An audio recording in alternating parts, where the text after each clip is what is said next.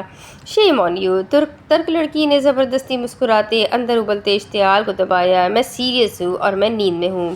پاؤں پٹکتے وہ اپنی جگہ سے کھڑی ہوئی، گردن کی نسیں کچھ نمایاں ہوئی۔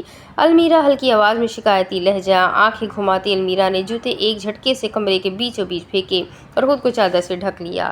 صبح بات کریں گے۔ گل ہکا بکا رہ گئی، چادر کھینچتے اب وہ اسے اٹھا رہی تھی۔ اٹھو اور میری بات سنو۔ وہ جتنی زور سے کھینچتی المیرا اتنے ہی زور سے چادر جکڑ لیتی۔ المیرا، یہ مسئلہ اہم ہے، حلق کے بل چلائی۔ المیرا کی لاپرواہی اور غیر دلچسپ انداز اس کی تمام تر محتاط پیشکش پر پانی پھیر گیا تھا۔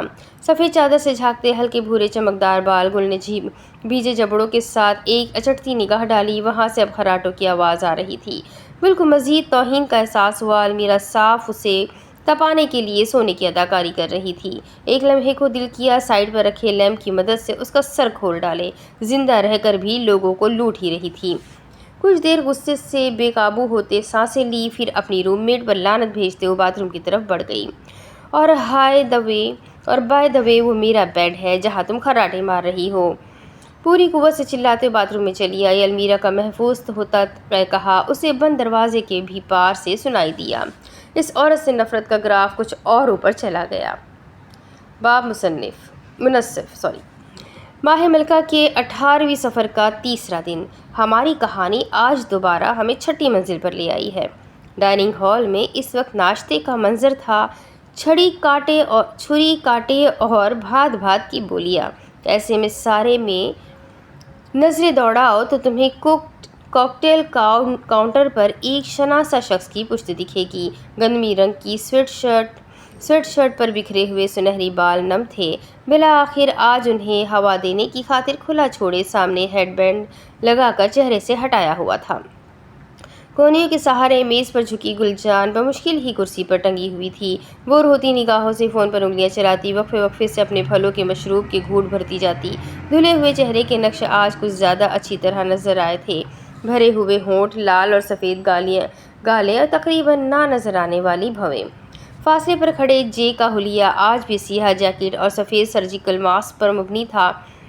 گل بظاہر تو اسے نظر انداز کر رہی تھی، البتہ یہ سچ ضرور تھا وہ یہ پاک صاف بن کر اپنے وقتی کرش کو ہی دیکھنے آئی تھی۔ آس پاس لوگ بے نیاز اپنے کاموں میں مصروف تھے۔ جب پینٹری کی طرف کے دروازے سے دبیر نکلا استری شدہ یونیفارم جذبات سے عاری چہرہ۔ گل جان پر نظر پڑتے ہی ٹھٹک کر رکا، مگر وہ اسے نہیں دیکھ رہی تھی۔ اسٹرا تو ہونٹوں میں تھا مگر مشروب اس میں نہیں آ رہا تھا۔ دبیر نے اس کی نظروں کا تعاقب کیا۔ جب پھرتی سے کام کرتے جے پر آ کر رکی۔ اس بار نظر جیسے ہوتی گل تک گئی۔ وہ بغیر رکے اسے آنکھوں کے کنارے سے دیکھ رہی تھی۔ ڈر بھی تھا، دل بھی تھا۔ دبیر کا چہرہ یوں ہی بے تاثر رہا۔ شیشے کی گلاس سے لدی ٹرے سنبھال کر لاتے گل کے سامنے رکھی۔ سنہری بالوں والی لڑکی ہڑبڑا کر خیالوں کی دنیا سے باہر آئی۔ بے اختیار جوس کا لمبا گھونٹ بھرا۔ تم یہاں کیا کر رہی ہو؟ پیچھے سے کپڑا اٹھاتے اس کی ساری توجہ اپنے کام پر تھی۔ اتنا تو وہ بھی جانتا تھا یہ یہاں صرف اس بارٹینڈر کو تاڑنے آئی ہے۔ میں نے تمہیں کچھ بتانا ہے۔ اپنے فون پر تیزی سے انگلیاں چلانے لگی۔ دبیر نے ذرا سی نگاہ اس پر ڈالی، آنکھوں کو نہیں دیکھا، نظریں وہاں جانے سے پہلے ہی پلٹ آئی۔ میں نے شام کے 7:30 کا وقت دیا تھا تمہیں۔ گل اس کی بات پر الجھی، پھر جیسے ہی یاد آیا ماتھے کی شکنوں میں کمی آئی۔ اس کے لیے نہیں آئی میں۔ تب تک وہ فون پر اپنی مطلوبہ چیز نکال چکی تھی۔ یہ دیکھو، گلاس صاف کرتے دبیر کے چہرے کے سامنے موبائل اسکرین کی۔ دبیر نے پہلے اسے دیکھا، ایک گہری تفصیلی جائزہ لیتی نگاہ، اور پھر دوبارہ کام کرنے لگا۔ مجھے تمہاری فین فکشن میں دلچسپی نہیں۔ حیران ہوتے اس نے فون اپنی طرف موڑا، چہرہ شرم سے ہلکا گلابی ہوا۔ کل رات پورے 1 سال بعد اس نے واٹ پیڈ کھولا تھا۔ پڑھتے پڑھتے کب اس نے غلطی سے اسکرین شاٹ لے لی یاد ہی نہیں۔ سوری، یہ لو۔ دوبارہ فون اسکرین آگے کی۔ گردن یوں ہی جھکی تھی، البتہ نظریں فون کا معائنہ کر رہی تھی۔ گل نے ایک طرف سے گردن نکالتے اس کا چہرہ پڑھنا چاہا، سپاٹ اور خاموش۔ اس آدمی کو کس بات کا غم ہے؟ یہ کیا ہے؟ کام کرتے ہاتھ سستے ہوئے اس کا پور مجسم سماعت بن گیا۔ فون کو ہٹاتے اس نے اپنا جوز اٹھایا۔ ماہ ملکہ کی اصلیت۔ گلاس کو فضا میں ہلاتے کسی ماہر جاسوس کی طرح اپنی کامیابی کی خبر سنائی۔ اسٹیج پر رونق لگی تھی۔ 9ویں فلور پر موجود یہ ماہ ملکہ کا تھیٹر حوائز تھا جہاں مختلف گروہ آ کر پرفارم کرتے تھے، جس طرح مسافر کی مملکت کی کوئی قید نہیں، اس طرح پرفارمنس کی نوعیت پر کوئی جبر نہیں۔ اسٹیج پر بے تحاشا مرد، عورتیں، بچے بچیاں ہاتھوں میں قوس قزح کے رنگ کے چھوٹے سلک کے رومال لیے رقص میں مصروف تھے۔ تماشائی بیٹھے انہیں سراہ رہے تھے۔ ان تماشائی میں سے ایک 4 قطاریں چھوڑ کر بیٹھی یہ تماشا دیکھنے تو خیر نہیں، بس ٹائم پاس اور انسٹاگرام کی سٹوری بنانے آئی تھی۔ خاکی شرٹ پر سبز جیکٹ اور بالوں کو اپنے کلاسک طرز میں بنائے المیرا عنایت محسن کی سبز بھوری نگاہیں گوسپ تلاش کر رہی تھی، کہیں کوئی مل جائے مذاق اڑانے کو، میں یہاں بیٹھ جاؤں۔ اس کی تلاش گپ شپ پروگرام میں خلل پیچھے کھڑے لمبے آدمی کی آواز نے ڈالا۔ المیرا کے سر اٹھا کر دیکھنے پر وہ روشن چہرے والا ایرانی مسکرایا۔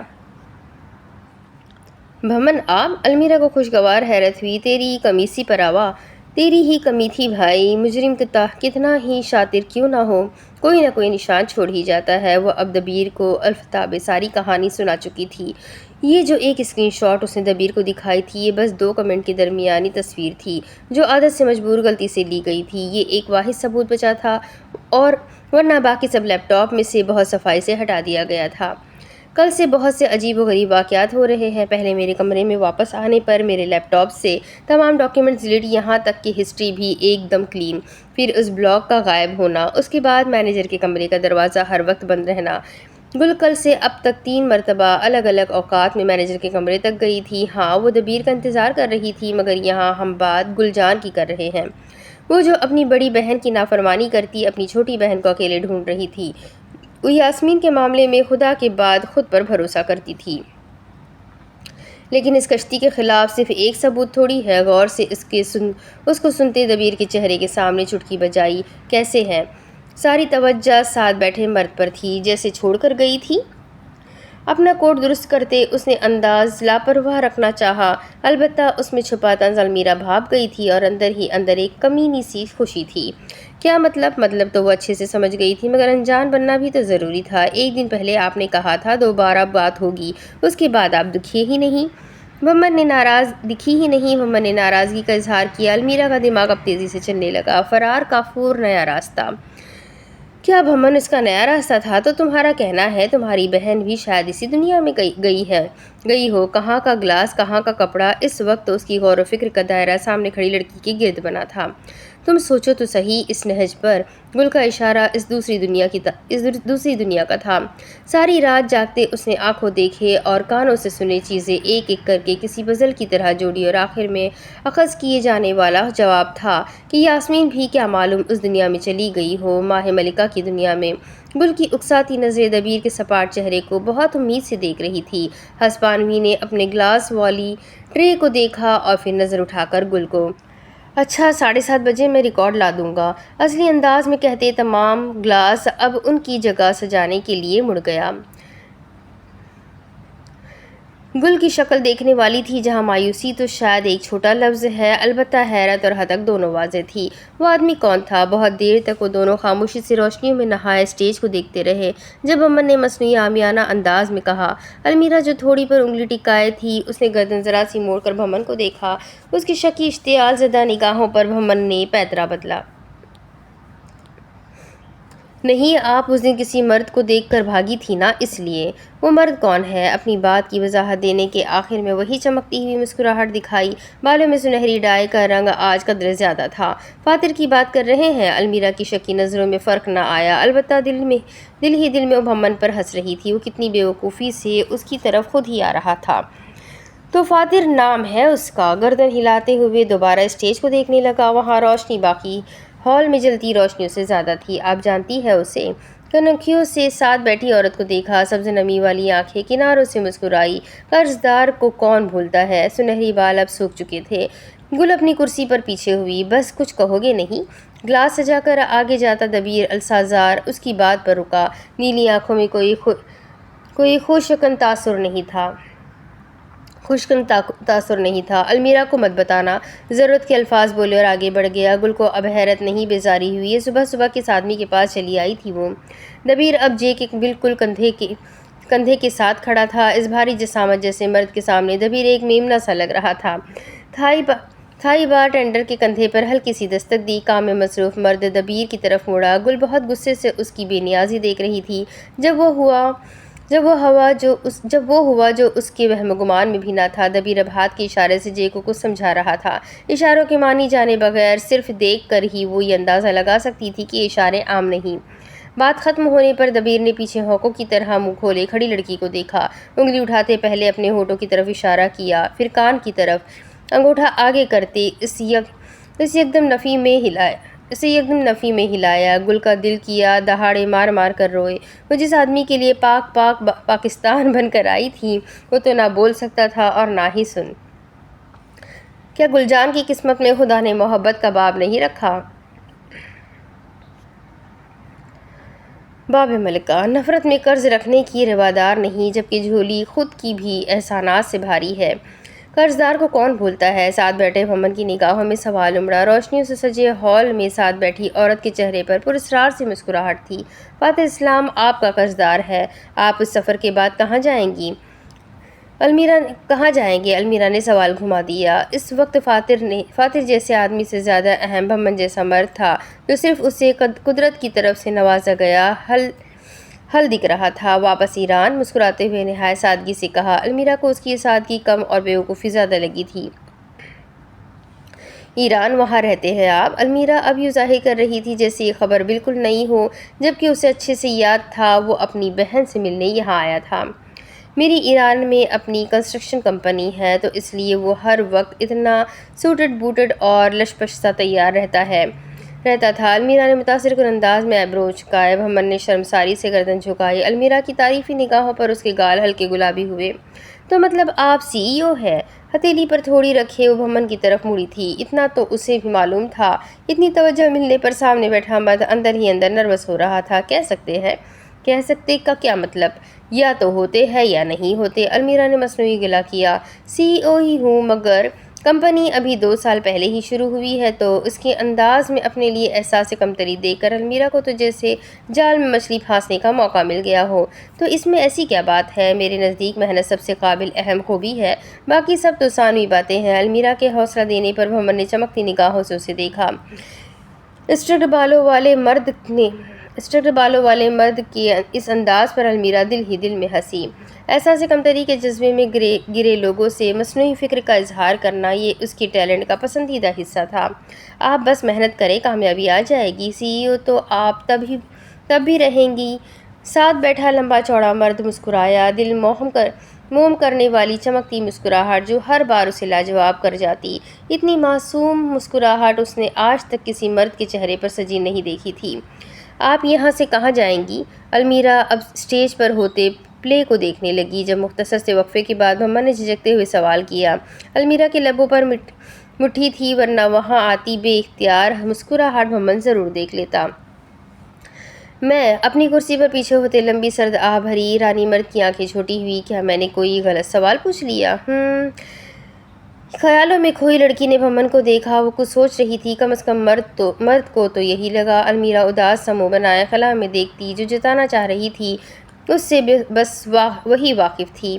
سوال نہیں، وقت غلط ہے، المیرا نے آسودگی سے کہا۔ بھمن کو اس کا انداز بالکل سمجھ نہ آیا۔ پھر کبھی بتاؤ گی؟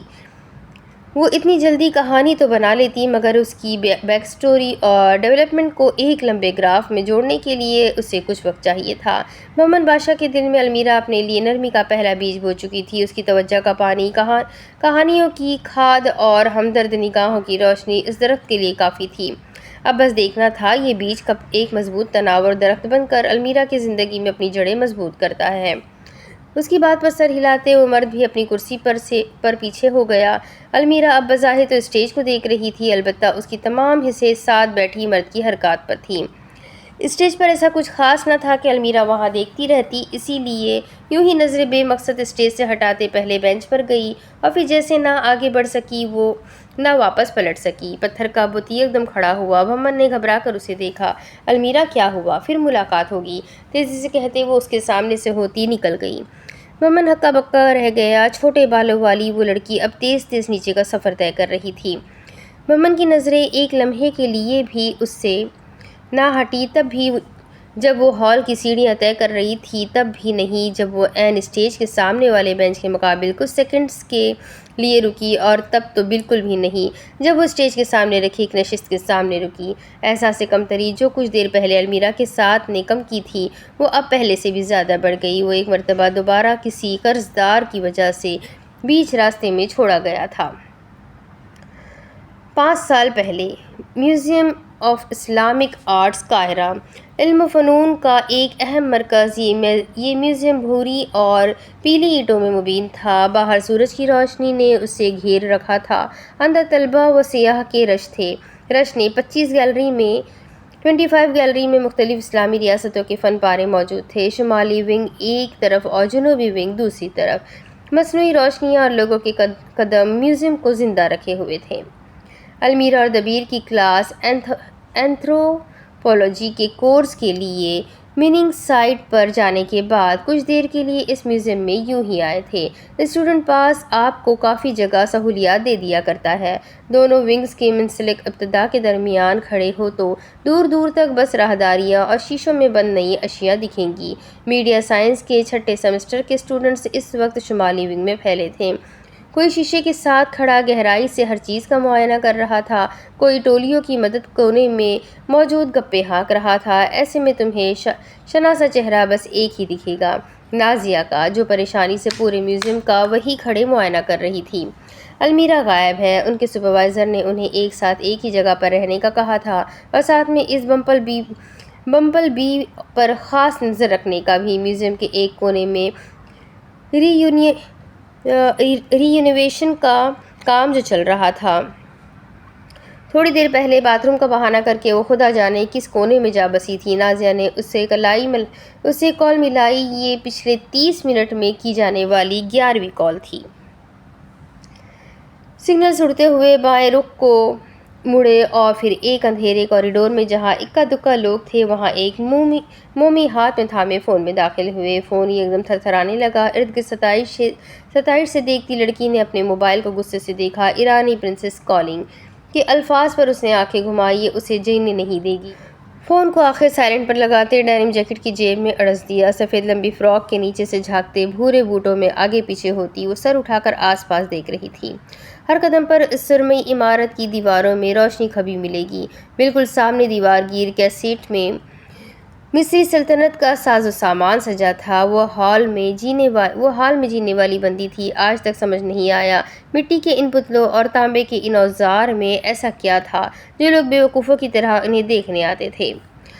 آنکھیں ناگواری سے گھماتی لمبے بالوں میں ہاتھ پھیرا، مضبوط قدموں کے ٹھک ٹھک کے ساتھ وہ اپنا ہدف تلاش کرنے میں مصروف تھی۔ میوزیم میں تو سنا تھا زیورات بھی ہوتے ہیں، یہاں تو قدم رکے، آنکھیں واہ ہوئی، سانسیں تھمی، گردن موڑ کر پیچھے کھڑے 2-3 لوگوں کو دیکھا۔ کوئی بھی اس کی طرف متوجہ نہیں تھا۔ شریر مسکراہٹ ہونٹوں پر سجاتے دبے پاؤں وہ ان کے پیچھے سے ہوتی کوریڈور میں آگے چلنے لگی۔ وہ ہدف کیا تھا؟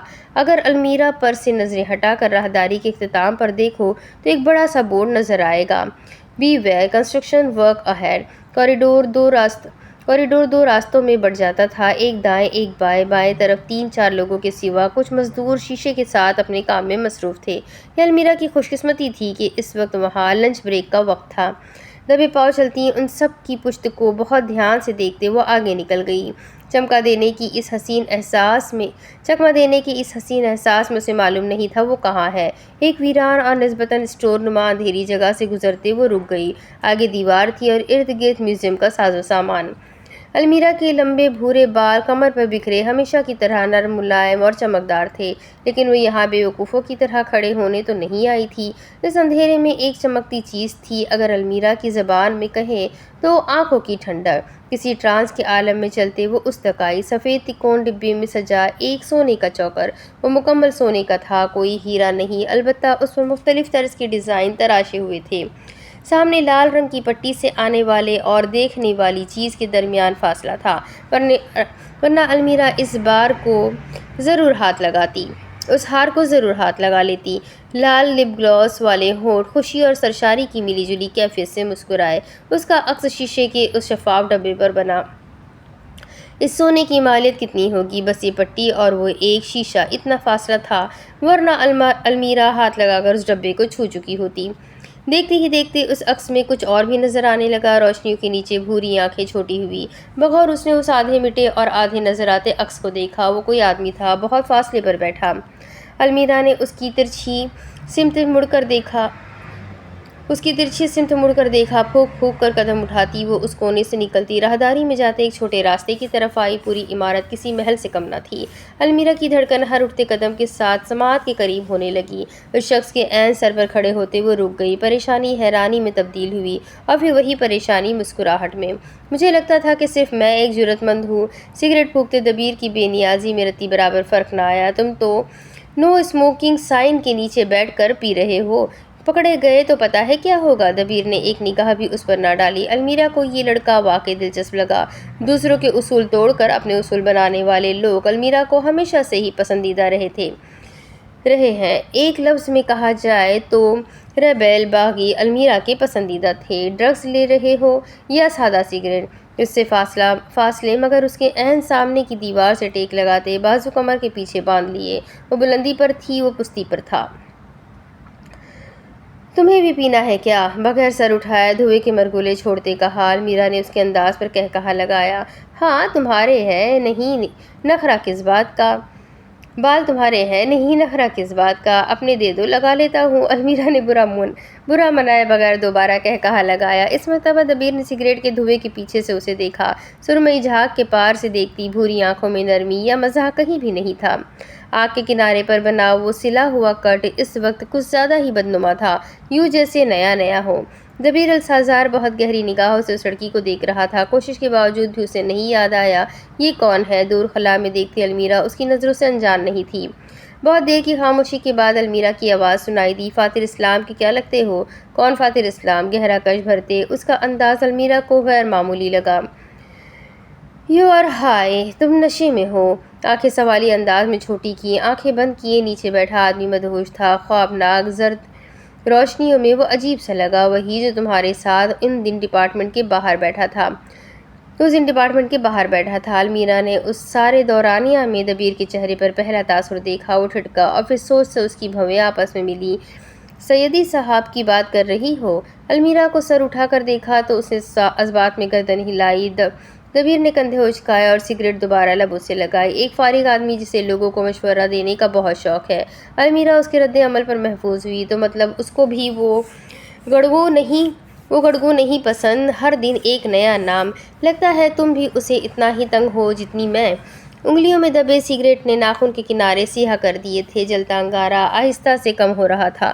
سفید فراک والی لڑکی کی نگاہیں اس انگارے پر تھی۔ کیا کہہ رہا تھا وہ تمہیں؟ سگریٹ کا آخری کش لیتے اسے زمین پر پھینکتے یوں ہی بیٹھے بیٹھے اپنے بوٹ سے مسلا، وہی جو ہر ایڈکٹ کو کہا جاتا ہے۔ ایک ہونٹ اوپر کر کے مسکرایا۔ وہاں طنز نہیں، وہاں غیر سنجیدگی اور لاپرواہی تھی۔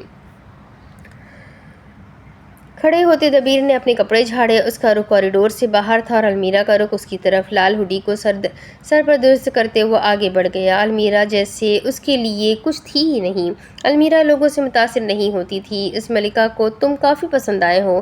کوریڈور کے موڑ پر کھڑے ہوڈی والے لڑکے نے اسے خالی نگاہوں سے دیکھا۔ بلب سے نکلتی روشنی اس کے چہرے پر لگے بدنما کٹ کو مزید اجاگر کر رہی تھی۔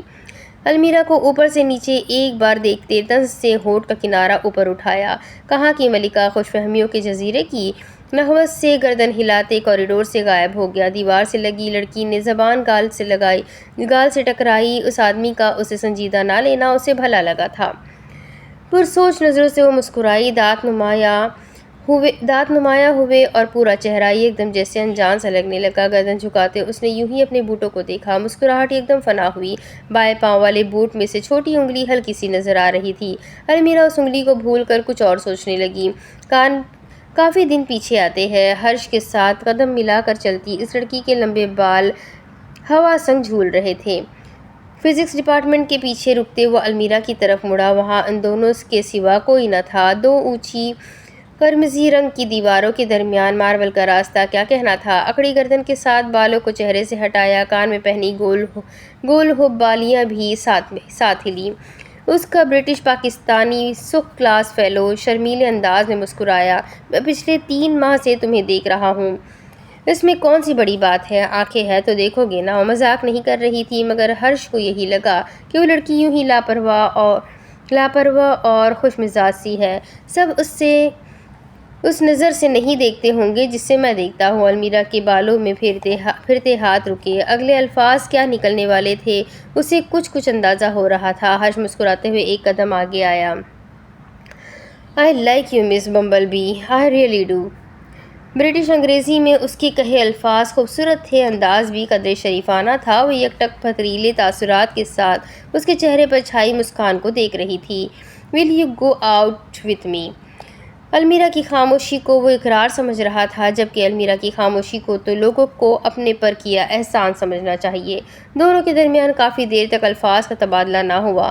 وہاں کھڑے اسے صرف ایک ہی جذبہ محسوس ہو رہا تھا، غصہ، مگر وہاں کھڑے ہی اسے یہ بھی معلوم تھا اس کا یہ غصہ اسی کے لیے نقصان دہ ہے۔ قدرے نرم پڑتے اس نے قدم واپس موڑے۔ I am sorry ہرش، میرے گھر والوں نے میری منگنی طے کی ہوئی ہے۔ ہرش کے چہرے پر پھیلی مسکان آہستہ سے سمٹی۔ کچھ دیر سوچنے کے بعد جیبوں میں ہاتھ اڑستے اس نے سر ہلایا۔ کب ہے منگنی؟ منگنی ہو چکی ہے، شادی ہونی ہے۔ ہرش نے دوبارہ گردن سمجھنے والے انداز میں ہلائی۔ گال کے اندرونی حصے سے ٹکراتی زبان ماتھے پر چھائی سوچ کی لکیروں سے میل کھاتی رہی۔ تو ٹھیک ہے، تم اتنا عرصہ میرے ساتھ گزار لو۔ کندھے اچکاتے وضاحت یوں دی جیسے یہ المیرا کی زندگی نہیں، ویڈیو گیم کی کوئی لیول ہو۔ وہ نہیں آ سکتا میرے ساتھ، کھیل لو۔ مستقل پارٹنر تو وہی رہے گا نا۔ المیرا کو حیرت اس کی بات نہیں انداز پر ہوئی تھی۔ اتنے آرام سے وہ کہہ رہا ہے، مطلب وہ سنجیدہ نہیں تھا۔ تمہارا دماغ خراب ہو گیا ہے کیا؟ درشتی سے کہا۔ ہرش نے بیزاری سے اسے دیکھا۔ المیرا کا یہ رخ آج وہ پہلی بار دیکھ رہا تھا۔ وہ لڑکی تو سب کے ساتھ ہنسی مذاق اور ہر بات کو ہوا میں اڑا دینے کے لیے مشہور تھی، یہ سامنے کھڑی اسے کراہت سے گھورتی لڑکی کون تھی؟ جوتوں کو دیکھتے ہی وہ واپس حال میں آئی۔ اس دن کے بعد سے ہرش کا رویہ اس کے ارد گرد مانی خیز سا ہو گیا تھا۔ ہر بات پر المیرا کو ہلکا پھلکا طعنہ اور ہر آتے جاتے لمحے میں اس کا مذاق اڑانا۔ کیا اس کو انکار کر کے المیرا نے اپنے ہی پاؤں پر کلہاڑی ماری ہے؟ یہ ان مردوں سے انکار کیوں نہیں برداشت ہوتا؟ لفٹ کے دروازے وا ہوئے اور گندمی سویٹ شرٹ والی گلجان باہر نکلی۔ اس کے چہرے پر برہمی تھی اور انداز میں ناراضگی۔ ہاتھوں میں پکڑے بڑے سے کوکی کا نوالا لیا۔ کسی کام کا نہیں کوئی یہاں، ایک کو اپنی نیند اور پیسوں کی پڑی ہے، دوسرے کو اپنے ان گندے گلاسوں کی۔ انسانیت جائے بھاڑ میں۔ نخوت سے گردن ہلاتے کوریڈور میں آگے بڑھتی گئی۔ ایسے خود غرض لوگوں کی وجہ سے انسانوں کا ایک دوسرے پر سے اعتبار اٹھتا جا رہا ہے۔ منہ میں بڑبڑاتے اس نے کوکی کھایا۔ ہلکی سی چاکلیٹ فلنگ گال پر اپنا نشان چھوڑ گئی۔ خود کلامی کرتے وہ ایک دوسرے کوریڈور میں مڑی، جب سامنے سے آتے مرد سے بری طرح ٹکراتے ہوئے بچی۔ اینڈی نے دہل کر سینے کے مقام پر ہاتھ رکھا۔ معذرت، میں نے دیکھا نہیں۔ اینڈی نے ہاتھ اٹھا کر اس کا شکریہ ادا کیا۔ گل نے غور کیا کہ اس کے ماتھے پر پسینے کی نئی بوندیں اور انداز میں کافی اجرت تھی۔ گل عادت سے مجبور پوچھ بیٹھی، کچھ ہوا ہے کیا؟ انداز میں خالص فکر تھی۔ ماتھے پر آیا پسینہ پوچھتے مرد نے مڑ کر گل کو دیکھا۔ وہ بہت معصومیت سے اسے دیکھتی کوکی کھا رہی تھی۔ گال کے ایک کنارے پر چاکلیٹ کی مقدار زیادہ ہوئی۔ سینڈی کو سی اسکنس ہو گئی ہے، اینڈی نے عام سے لہجے میں بتایا۔ سی سکنس ہو گئی ہے، اینڈی نے عام سے لہجے میں بتایا۔ گل کی فکر میں ذرا کمی آئی۔ یہ کوئی اتنی بڑی بات نہ تھی، اسے بھی تو ہوئی تھی پہلے دن۔ نرس کے آفس میں لے جائے نا۔ اس بار وہ چینی مرد مسکرایا۔ کہیں انسانیت ابھی بھی زندہ تھی، لے جاتا اگر یہ ایب نارمل ہوتا۔ اسے ہر بار ہوتی ہے سی سکنس، اور پھر اس سے ہر قسم کے کھانے کی شے اور پانی سے بدبو آنے لگتی ہے۔ انداز میں ٹھہراؤ آیا۔ وہاں اب پہلے جیسے جلدی نہیں تھی، جسے دیکھ کر گل کے ماتھے پر سلوٹیں آتی۔ میں ان سے مل لوں؟ گل نے کافی سوچ بچار کے بعد کہا۔ سو رہی ہے وہ، کافی دیر سے کہہ رہی تھی، اس کا سر چکرا رہا ہے۔ گل نے سر ہلاتے کوکی کا ایک اور نوالا لیا اور واپس کمرے کی طرف چلنے لگی۔ کمرہ 223 کے قریب سے گزرتی ہوئے ایک لمحے کو رکی۔ وہ سو رہی ہے گل، خود سے کہتے اس نے کندھے اچکائے۔ 3 دروازے چھوڑ کر اس کا کمرہ تھا۔ جو جاگرز میں مزے سے چلتے اس نے 2 دروازے پار کیے۔ ایک دروازے بعد اس کی منزل تھی۔ جب قدم زنجیر ہو گئے، سامنے سے فاتر اسلام نہایت بھپرے ہوئے انداز میں چلا آ رہا تھا۔ پکا کسی سے بحث ہوئی ہے۔ گل نے کل کے بعد سے اسے آج دیکھا تھا۔ کل کا تو اسے صحیح سے یاد بھی نہیں کیا ہوا تھا، اور آج کا؟ رکے، اسے نہیں معلوم اس نے یہ کیوں کہا۔ فاتر اسلام نے قریب آتی لڑکی کو مصروف انداز میں دیکھا۔ نگاہوں میں شناسائی نہیں تھی۔ گل نے ایک گہری سانس بھری اور پھر آنکھیں بند کرتے اسے خارج کیا۔ مجھے آپ سے بات کرنی ہے۔ دروازے کے کنوب کو ایک ہاتھ سے پکڑے فاتر اسلام نے اوپر سے نیچے تک اس لڑکی کو دیکھا۔ سنہری لہلہاتے بال، مناسب قد و قامت، نیلی آنکھوں پر نیلا فریم اور ایک گال پر لگی چاکلیٹ۔ ثابت قدمی اور مضبوطی سے دیکھتی لڑکی نے اپنے کوکی کا آخری نوالا لیا۔ باب خادم کچھ وقت پہلے کل کی ہونے والی تمام باتوں کو کچھ پل کے لیے فاتر اسلام پیچھے چھوڑنا چاہتا تھا۔ خاموشی اور تفریح کو آج زندگی میں پہلی مرتبہ فوقیت دیتے اسے کیا معلوم تھا یہ انتخاب کس قدر بھاری پڑ جائے گا۔ نویں منزل پر بنے تھیٹر میں آج کوئی ثقافتی پلے اور رقص متوقع تھا۔ برگنڈی رنگ کی ہینلی اور سیاہ پینٹس کے ساتھ ماتھے پر جھولتی وہ ایک آوارہ گول لٹ۔ فاتر کو نہیں معلوم تھا سامنے کیا ہو رہا ہے، کون اسٹیج پر آ رہا ہے، کون جا رہا ہے، حتیٰ کہ اسے تو یہ بھی نہیں معلوم تھا اس پلے کی موضوع کیا ہے۔ ان سب میں دلچسپی نہیں تھی، وہ بس المیرا کی کہی باتوں سے فرار چاہتا تھا۔ قبول کرو فاتر اسلام کہ تمہیں اپنی غلطی ماننا توہین آمیز لگتا ہے۔ وہ اسی گلٹ سے بچنے کے لیے تم سارا الزام کسی اور کے سر پر ڈال کر فرار ہو جاتے ہو۔ عنبر آنکھیں فطرتاً سنجیدہ تھی، کوئی اس کے اندر ہوتی ہلچل کا اندازہ چہرہ پڑھ کر بھی نہ لگا پاتا۔ تم بھی باقی انسانوں کی طرح ڈیلیوشنل ہو۔ حقیقت کا سامنا کرنے کی ہمت تم میں کہاں؟ کون تھی یہ المیرا عنایت محسن اور کیوں تھے اس کے الفاظ اس قدر زہریلے کہ وہ 12 گھنٹے لگا کر بھی نہ اس کا چہرہ اور نہ ہی اس کے الفاظ کا اثر ذہن سے نکال پایا تھا؟ مجھے نہیں معلوم تھا فاتر اسلام کو بھی یہ سب دیکھنے کا شوق ہے۔ فاتر سٹپٹایا۔ خیالی دنیا سے باہر نکلنے پر سامنے وہی چہرہ دکھا جو خیالوں میں تھا۔ مجھے تو روز تمہارے بارے میں نئی باتیں معلوم ہو رہی ہے۔ You are full of surprises Abu ul-Islam. چبھتا لہجہ اور استہزائی نظریں۔ المیرا پیٹ پر ہاتھ باندھے اس کے روبرو تھی۔ کئی لمحے بے یقینی میں گزرے۔ تم ہنوز یوں ہی اپنی جگہ پر جامد بیٹھے اسے دیکھ کر المیرا آگے بڑھی، ایک کرسی کے فاصلے پر ساتھ والی نشست سنبھالتے ٹانگ پر ٹانگ رکھی۔ فاتر اب کے قدرے سنبھل چکا تھا یا ظاہر کر رہا تھا۔ تم یہاں بھی آ گئی، کیا کر رہی ہو یہاں؟ وہی جو تم کر رہے ہو، بہت آرام سے مگر باور کروا دینے والا جواب۔ ہمیشہ کی طرح گال ہاتھ پر رکھے وہ کونی کی مدد سے اس کی جانب مڑی ہوئی تھی۔ فاتر نے بولنے کے لیے لبا کیے، الفاظ جیسے غائب ہو گئے۔ اس عورت سے بحث فضول تھی، ہر عورت سے بحث فضول تھی۔ پھر کیا سوچا میری آفر کے بارے میں؟ اپنی فراک پر بنے نقش و نگار سے کھیلتے لاپرواہی سے کہا۔ فاتر کا اندر دبا اشتعال یکدم ایک گراہٹ کی صورت میں باہر آیا۔ لعنت بھیجتا ہوں میں تمہاری آفر پر۔ المیرا نے برا ماننے کی بجائے آنکھیں گھمائی۔ وہ مردوں کی اس چیخ و پکار کی عادی ہو چکی تھی۔ 20-80 کر لے، 80-20 کر لیں گے؟ فاتر نے اس پر لعنت بھیجتے توجہ پلے کی طرف کر دی۔ نہیں چاہیے، تنبیہی جواب۔ 25-75 نئی کوشش؟ Not interested. الفاظ کو لمبا کیا۔ فائنل ڈیل 30-70، اب اس سے کم بات بالکل نہیں۔ وہ اپنی جگہ پر آگے ہوئی۔ فاتر اس مرتبہ بیزاری سے گویا ہوا۔ تم اس کہانی کا کیا کرو گی؟ اور سب سے اہم بات، تمہیں وہی کیوں چاہیے؟ المیرا اس کے سوال پر سیدھی ہو کر بیٹھی۔ تمکنت، غرور اور لاپرواہی، یہ 3 الفاظ اسی کے لیے تھے۔ ملک کے نامور اینکر کی 6 سال پہلے اچانک گمشدگی، جو ملک کے لیے سب سے بڑا راز رہا ہے۔ وہ راز جس سے آج تک کوئی پردہ نہیں اٹھا پایا، ایسا راز جو سب کے سوالات کے جوابات مانگتا ہے۔ راز وہ۔ پوائنٹ پر آؤ۔ چڑھتے ہوئے اس کی بات کاٹی۔ لمبی وضاحتوں اور تمہید میں اسے کوئی دلچسپی نہ تھی۔ المیرا نے معصومی سے آنکھیں ٹپٹپائی۔ میں جرنلسٹ ہوں، تمہاری ایک کہانی میرے کیریئر کو بوسٹ کر دے گی۔ ایک کرسی کے فاصلے پر بیٹھی لڑکی اسے ترچھی مسکراتی ہوئی نگاہوں سے دیکھ رہی تھی۔ فاتر کے اندر کی بیزاری ایک دم تمسخر میں بدلی۔ فرینچ بیئرڈ کے نیچے رینگتی طنزیہ مسکان المیرا کے حوصلے پست نہیں کر سکتی تھی۔ آ گئی نا اصلی بات پر۔ باقیوں کی طرح تمہیں بھی ایک مرد کا سہارا چاہیے۔ المیرا ذرا سا اس کی جانب جھکی۔ مرد کا نہیں، اس کی کہانی کا۔